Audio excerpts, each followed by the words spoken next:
I had a dancer recently ask me how to correct her foot, okay, when dancing tango, from rocking to the outside.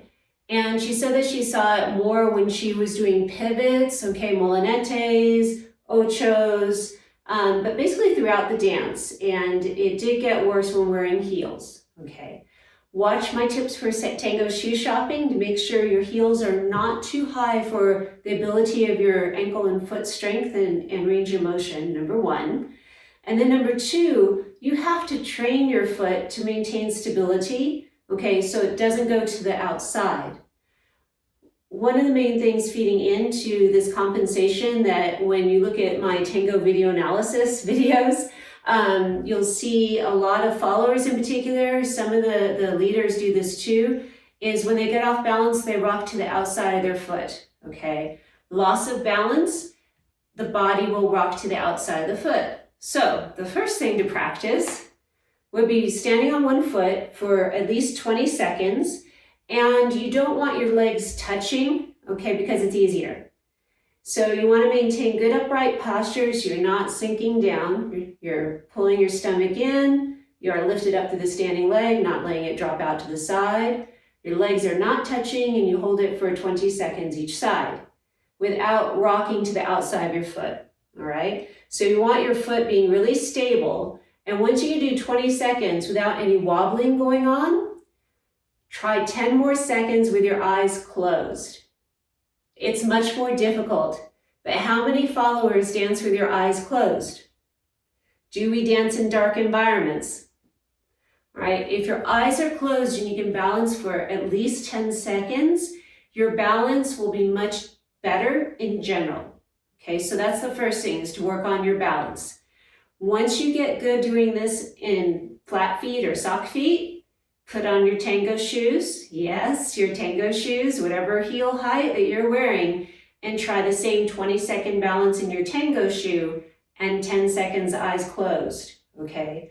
If you are falling all over the place in your tango shoe, just trying to balance for 20 seconds, that's your first clue. Maybe the heel is too high, all right? So first thing, balance. Second problem could be a lack of strength, okay, of your lateral ankle muscles or in the ankle muscles as a whole to maintain stability. I'm wearing my white socks so you can see to go straight in a range of motion instead of in an inverted direction when raising your heels. So calf raises are used for pivots, okay? So we lift our heel on one side to pivot different directions, constantly dancing tango, especially followers. So we need to have good control when we do that. So I'm gonna lift my pants up so you see my ankles a little better. So doing calf raises slowly through full range of motion. I'm gonna show from the side. Lifting up through full range of motion, whatever that is for you, with both feet down, maybe for 2 sets of 10. And you wanna go slow on the way up and on the way down. So maybe 1, 2, 3, 4, 5, 6, 7, 8. An 8 count for 2 sets of 10 for strength training. And then on single foot, the same thing. And for this one, you can hold the wall lightly, okay? But ideally, through full range of motion, you shouldn't have much pressure on whatever you're holding on to when you're on one foot. On your own, you should be able to do 1 or 2 repetitions very easily on your own through full range of motion. If you're doing multiple repetitions, that will be harder, okay? Ballet dancers should be able to do 25 on a single leg. We're not ballet dancers, we're tango dancers. I would say 10, okay? Because we do a million pivots. And if you wear heels especially, you really need good strength. So at least 10 each side. If this is causing cramping, you start with what you can without cramping on single foot. Maybe I can do 3 really well and then my calf starts to feel like it wants to cramp. Then I do on the other side and I leave it alone. So that's a really good cross-training activity that will work all the ankle muscles, okay, so that your alignment is better when you have to lift your heel in the dance, which is often. Then we can use pivoting with this. You can stand on one foot, and again, don't let your ankles touch, don't let your legs touch because it makes it easier. And we're not going to worry about dissociation. I'm just going to have you lift your heel and go in a circle.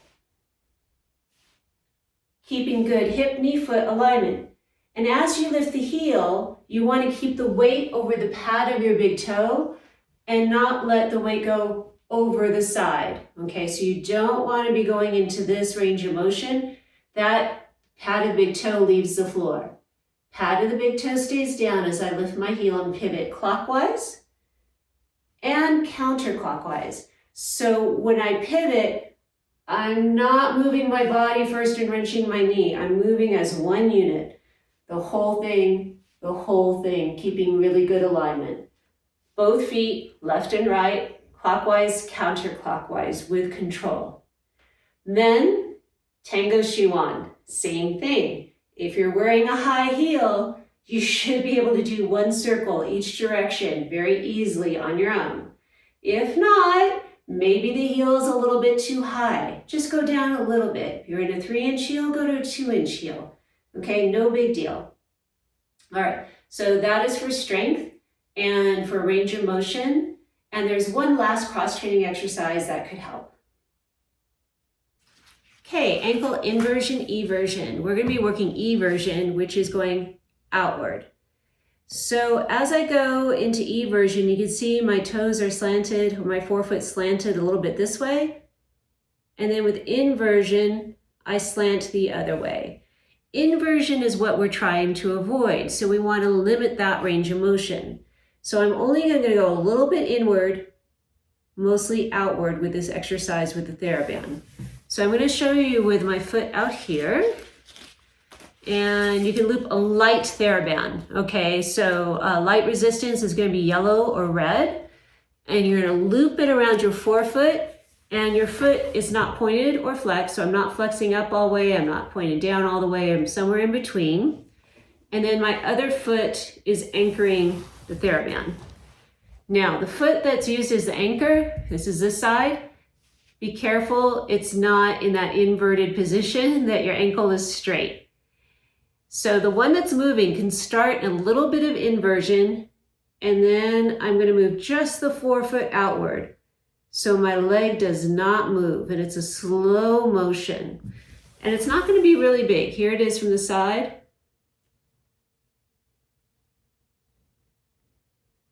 So you can do just 3 sets of 10, swiveling just the ankle. And you want to be sure that you're not moving the whole leg. You see with the stripes, my whole leg is moving.